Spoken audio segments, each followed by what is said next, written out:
உங்களை நீங்களே பாராட்டிக் கொள்ளுங்கள். முதலில் நீங்கள் உங்களை நேசிக்க கற்றுக்கொள்ளுங்கள். நான் கூறுவது தற்பெருமையை அல்ல, உங்கள் மீது நீங்கள் வைத்துள்ள சுயமரியாதையை கூறுகின்றேன். உங்களை நீங்கள் நேசிக்கும் பொழுது மற்றவர்களையும் நேசிப்பீர்கள்.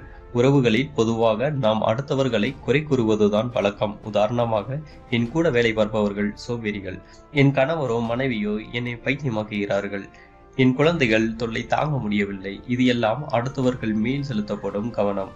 உறவுகள் உண்மையிலேயே நீடித்து இருக்க வேண்டும் என்றால் அவர்களிடம் உள்ள நல்ல குணங்கள் மீது கவனம் செலுத்த வேண்டும். அவர்களின் குறைகளில் கவனம் செலுத்த வேண்டாம். குறை கூறிக்கொண்டே இருந்தால் அதுவே பெரியதாகி நம்மை ஆட்டி படைக்கும்.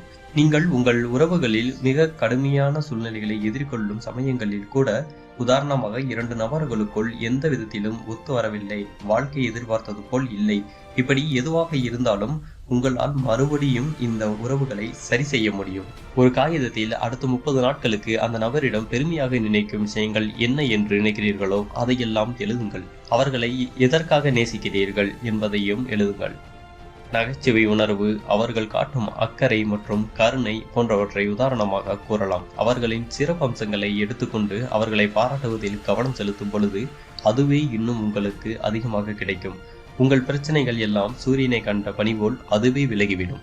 நாம் என்னதான் முயற்சி எடுத்தாலும் மற்றவர்களை நம்மால் கட்டுப்படுத்த முடியாது. யாரேனும் உங்கள் வீட்டில் நுழையும் பொழுது மோசமான மனநிலையில் இருந்து நீங்கள் நல்ல மனநிலையில் இருந்தீர்கள் என்றால் உங்களுக்கும் அவர்களுக்கும் நிறைய வேறுபாடுகள் இருக்கும்.